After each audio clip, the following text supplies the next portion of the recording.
दोस्तों, क्या आप जानते हैं भारत के अंदर बैंकों की शुरुआत कब हुई? तो इस वीडियो के माध्यम से हम जानेंगे भारतीय बैंकों के बारे में आश्चर्यजनक तथ्य और उनका इतिहास। Amazing facts and history about Indian banks. तो चलिए शुरू करते हैं और देखते हैं कि भारत के अंदर बैंकों की शुरुआत किस प्रकार हुई और उनका इतिहास क्या बताता है। तो 2 जून 1806 की अगर बात की जाए तो 2 जून 1806 को कलकत्ता में बैंक ऑफ कलकत्ता की स्थापना हुई और ये भारत का सबसे पहला बैंक था। बैंक ऑफ कलकत्ता को 2 जनवरी 1809 को बैंक ऑफ बंगाल के रूप में परिवर्तित कर दिया गया। इसी प्रकार 15 अप्रैल 1840 को बैंक ऑफ बॉम्बे की स्थापना हुई और 1 जुलाई 1843 को बैंक ऑफ मद्रास की भी स्थापना की गई। बात की जाए 28 जनवरी 1921 में तीनों बैंकों bank of Bengal, bank of Bombay और बैंक ऑफ मद्रास का विलय करके इंपीरियल बैंक ऑफ इंडिया की स्थापना की गई। मतलब एक ही बैंक बना दिया गया, इंपीरियल बैंक ऑफ इंडिया। कब? 18 जनवरी 1921 में तीनों बैंकों bank of Bengal, bank of Bombay और बैंक ऑफ मद्रास का विलय करके तीनों को मिलाकर एक ही बैंक का निर्माण कर दिया गया, जिसका नाम रखा गया इंपीरियल बैंक ऑफ इंडिया। उसके बाद स्वतंत्रता के बाद बात की जाए तो 1955 में रिजर्व बैंक ऑफ इंडिया ने इंपीरियल बैंक ऑफ इंडिया का अधिग्रहण कर लिया और ये अधिग्रहण state bank of India act 1955 के तहत हुआ। इसके परिणाम स्वरूप 1 जुलाई 1955 को स्टेट बैंक ऑफ इंडिया की स्थापना भी की गई। तब से प्रत्येक वर्ष 1 जुलाई को भारतीय स्टेट बैंक की सभी शाखाओं में बैंक का स्थापना दिवस मनाया जाता है।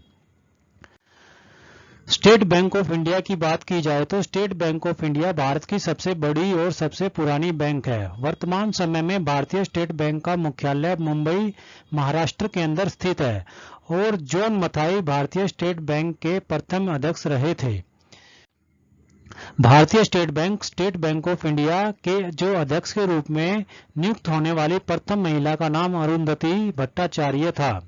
भारतीय स्टेट बैंक ने 1963 में अपनी पहली अंतर्राष्ट्रीय ब्रांच लंदन के अंदर खोली और state bank of India high commission का पहला बैंकर बना।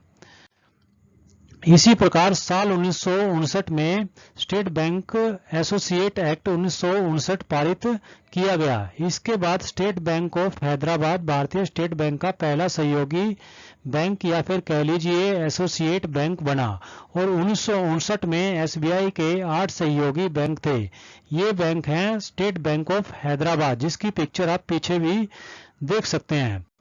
इसी तरीके से स्टेट बैंक ऑफ बीकानेर और स्टेट बैंक ऑफ जयपुर थे, जिनको बाद में मर्ज करके एक ही बैंक बना दिया गया।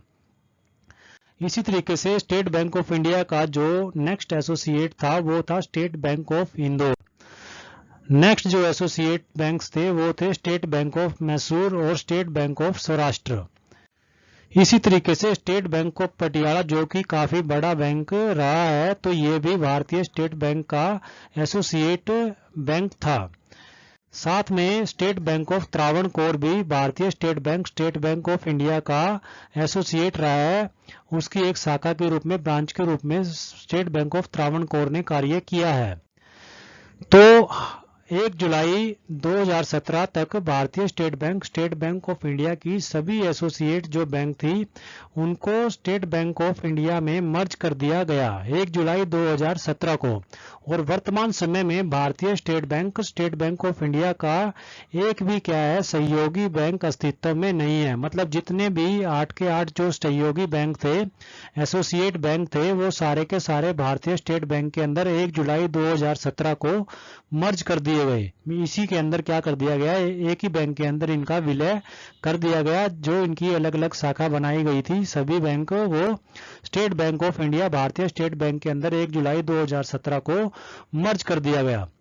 और 6 अक्टूबर 2020 को केंद्र सरकार द्वारा दिनेश कुमार खारा को स्टेट बैंक ऑफ इंडिया का नया अध्यक्ष नियुक्त कर दिया गया, जिनका कार्यकाल 3 वर्ष का होगा। तो इसी तरीके के फैक्ट्स के लिए वीडियो को ज़्यादा से ज़्यादा लाइक कीजिए एंड शेयर कीजिए। साथ में इसी तरीके के फैक्ट्स और मिस्ट्रिकल स्टोरीज के लिए चैनल को सब्सक्राइब करना न भूले। Thank you.